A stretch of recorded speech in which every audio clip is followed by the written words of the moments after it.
Assalamualaikum warahmatullahi wabarakatuh. Selamat pagi dan salam sejahtera untuk kita semua. Perkenalkan, saya Wahyu Isnaidi, NIM 122180016.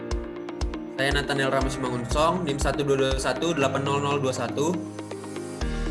Baik, kami dari kelas A, Sistem Rantai Pasok, kelompok 5, akan mempresentasikan hasil kerja kelompok kami dengan mengambil studi kasus, yaitu produk sepeda sport di PT Insera Sena di Sidoarjo, Jawa Timur. Ini merupakan gambaran umum perusahaan sepeda Polygon diproduksi oleh PT Insera Sena, yang mana PT Insera Sena ini terletak di bagian selatan dari Surabaya, atau tepatnya pada perbatasan dengan kota Sidoarjo, atau sekitar 15 menit dari Bandara Internasional Juanda. Perusahaan berdiri sejak tahun 1989 dengan luas 30.000 meter kuadrat dengan luas bangunan sebesar 18.000 meter kuadrat. PT Insera Sena didirikan oleh Sujanto Wijaya yang lulus dari Teknik Industri ITB pada tahun 1987. Sujanto Wijaya yang akrab dipanggil dengan keluarganya yang menekuni pekerjaan dalam distribusi sepeda sejak lama. Insera adalah kepanjangan dari Industri Sepeda Surabaya. Sena adalah nama dari sosok wayang yang cukup terkenal di Jawa Timur yang menggambarkan kekuatan. Perusahaan ini memproduksi berbagai macam jenis sepeda seperti city bikes, trekking, MTB atau mountain bike, full suspension, hard trail bikes, downhill, BMX, dan lain-lain. Persentase produksi secara keseluruhan adalah 65% untuk sepeda MTB, 30% untuk trekking, dan 5% untuk jenis sepeda lainnya. Ini merupakan deskripsi produk. Perusahaan memproduksi berbagai jenis sepeda, sepeda kota, trekking, MTB, full suspensi, hardtail bikes, downhill, BMX, dan lain-lain. Nah, presentasi global diproduksi adalah sekitar 65% MTB, 30% trekking, comfort, dan 5% jenis sepeda yang lainnya. Nah, saat ini perusahaan selain memproduksi sendiri merek Polygon, juga membuat berbagai macam rangka sepeda untuk berbagai produsen sepeda dari luar negeri. Nah, perusahaan menyuplai rangka untuk beberapa merek terkenal seperti Scott, Kona, Mustang, Genesis, Wheeler, dan Relay UK. Bahkan untuk merek Insera yang dipasarkan di Finlandia menjadi merek kedua terbesar di sana. Visi perusahaan adalah menjadi produsen sepeda kelas dunia yang inovatif, produktif, efisien, dan kompetitif. Untuk mencapai itu, misi perusahaan adalah untuk menghasilkan, mendistribusikan, dan memasarkan produk-produk berkualitas tinggi dengan nilai tambah tinggi untuk meningkatkan daya saing menjadi sebuah perusahaan yang ramping, dinamis, efisien, dan efektif di jurusan sumber daya manusia dan teknologi pembangunan. Ini merupakan deskripsi aliran proses produksi dari hulu ke hilir. Yang pertama, secara umum proses produksi sepeda terdiri dari beberapa tahapan. Yang pertama, menyediakan komponen utama dan komponen pendukung, kemudian membeli lingkar dan handle brake, kemudian membeli ban luar dan ban dalam, membeli jari-jari dari supplier, membuat rangka sepeda dan stang, membeli center lock, gear, crank, chain, dan rotor, membeli brake, membeli saddle, pedal. Setelah semua komponen sudah terpenuhi, maka pada pabrik perakitan sepeda akan melakukan tugasnya untuk merakit tiap-tiap komponen hingga menjadi sepeda yang layak digunakan dan siap untuk dipasarkan. Yang ke-11, sepeda yang sudah jadi akan didistribusikan ke pergudangan yang tersedia di masing-masing daerah hingga ke luar negeri. Setelah sampai di pergudangan, akan didistribusikan lagi ke tiap-tiap dealer sepeda, dan terakhir akan dipasarkan kepada konsumen. Ini merupakan pihak-pihak yang terlibat dalam supply chain. Yang pertama, pabrik aluminium, pabrik ban, pabrik jari-jari, pabrik karbon fiber, pabrik besi, pabrik brake, pabrik saddle, pabrik pedal, pabrik lingkar, distribusi lingkar, kemudian distributor handle brake, distributor ban luar, distributor ban dalam, distributor jari-jari, distributor rangka sepeda, distributor stang, distributor center lock, distributor gear, distributor crank, distributor chain, distributor rotor, distributor brake, distributor saddle. dan distributor pedal. Nah, kemudian disatukan pada pabrik sepeda, kemudian didistribusikan dengan distribusi sepeda, masuk ke pergudangan sepeda, kemudian disalurkan ke jalur sepeda dan akan dijual ke konsumen terakhirnya. Nah, ini merupakan gambar skema yang dibentuk dalam supply chain. Yang pertama tadi adalah pabrik-pabrik untuk pengelola bahan baku, kemudian didistribusikan dan masuk kepada pabrik perakitan. Dan setelah produk sudah jadi, siap untuk dipasarkan dengan melalui distribusi sepeda, kemudian masuk ke pergudangan, dan dari pergudangan diambil ke masing-masing dealer, dan dari dealer akan dipasarkan ke tiap konsumen. Selanjutnya akan dijelaskan oleh teman saya.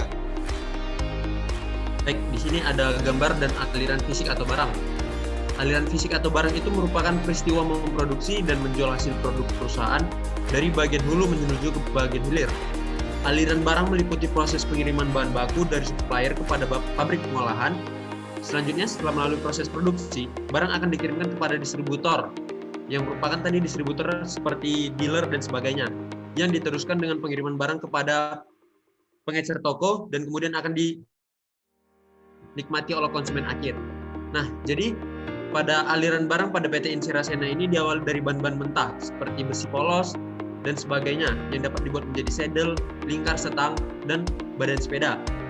Nah, di sini adapun produk-produk yang terdapat dalam gambar aliran fisik atau barang pada PT Insirasena ini sudah dijelaskan oleh teman saya tadi, yaitu ada folding, fixie, hybrid city, dan tandem.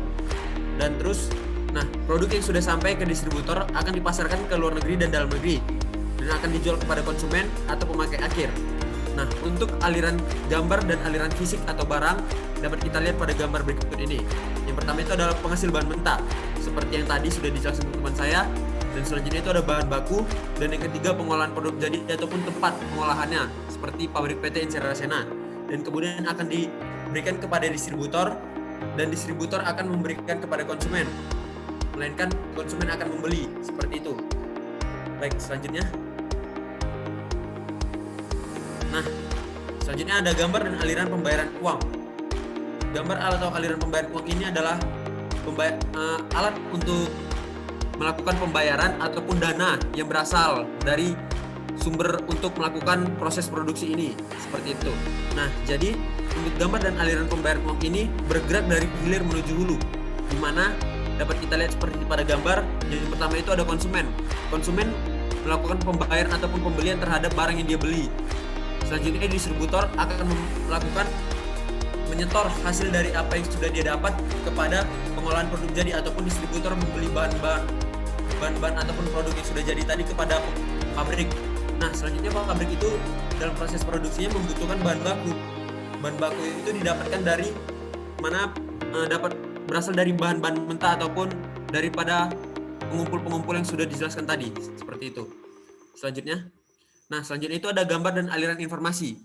Aliran informasi ini bergerak dua arah, yaitu dari bagian hulu menuju ke bagian hilir, serta dari bagian hilir menuju ke bagian hulu. Dalam manajemen rantai pasok PT Insirasena, aliran informasi dari bagian hilir menuju ke bagian hulu pabrik atau tempat proses pengolahan produk yang membutuhkan informasi jumlah permintaan dari konsumen melalui distributor. Bahan baku juga diperlukan untuk proses pengolahan dan didapatkan dari informasi pabrik mengenai bahan baku apa yang dibutuhkan. Aliran informasi dari bagian hulu menuju ke bagian hilir dibutuhkan oleh bagian distributor yang memerlukan informasi mengenai jadwal pengiriman barang atau lead time dari distributor untuk menghindari kekosongan. Pabrik memerlukan informasi mengenai jadwal pengiriman bahan baku untuk menghindari kekosongan. Nah, jadi dari penjelasan tersebut kita dapat melihat gambar dan aliran informasi seperti pada gambar berikut, di mana keduanya saling berkesinambungan, di mana penghasil bahan mentah dan juga bahan baku saling membutuhkan. Begitu juga bahan baku dengan pengolahan produk jadi dengan distributor, dan distributor dengan konsumen. Karena informasi keduanya sangat dibutuhkan untuk keberlangsungan produk jadinya, dan untuk dapat kita ketahui bahwa berapa produk yang akan diproduksi dan juga konsumen berapa yang akan dibeli oleh konsumen, seperti itu. Selanjutnya, nah di sini ada kesimpulan. Jadi orientasi produk perusahaan saat ini adalah 60% untuk ekspor dan 40% untuk pasar lokal. Sejak awal, perusahaan telah mengekspor sepeda di seluruh dunia untuk 5 benua dan lebih dari 50 negara. Poligon atau yang berarti semua segi, itulah yang telah dan terus dibangun Polygon dengan berpijak pada 4 pilar utama, yaitu teknologi, quality, championship, dan support. Inilah sebuah sosok yang terus dan akan terus berkembang demi menggapai lebih banyak lagi prestasi di kancah internasional. Sampai saat ini, Polygon masuk ke dalam 30 besar dunia merek sepeda dengan penjualan terbesar. PT Inserasena berkomitmen untuk terus mengembangkan Polygon menjadi merek sepeda terbaik dan terbesar di dunia. Hal ini dapat diwujudkan karena teknologi pembuatan sepeda yang dimiliki Indonesia termasuk cukup maju di dunia. Jadi, potensi Polygon untuk mendunia cukup besar. Dan untuk produk-produk yang dihasilkan itu seperti MTB, Road, BMX, Urban, dan Kids. Nah, selanjutnya itu ada deskripsi aliran proses dari hulu menuju hilir terdapat 13 poin. Pihak-pihak yang terlibat dalam supply chain terdapat 28 pihak, dan aliran fisik atau barang pada PT Inserasena ini bergerak dari bagian hulu menuju bagian hilir. Sementara itu pada bagian aliran pembayaran atau uang dari bagian hilir menuju ke bagian hulu, dan pada aliran informasi berasal dari dua arah ataupun berkesinambungan dan saling membutuhkan. Dikarenakan semuanya membutuhkan informasi terhadap produk yang akan diperjualbelikan. Ya, baik, terima kasih. Sekianlah penyampaian materi dari kami. Mohon maaf apabila ada kekurangan dan kesalahan, dan kami akhiri. Wassalamualaikum warahmatullahi wabarakatuh.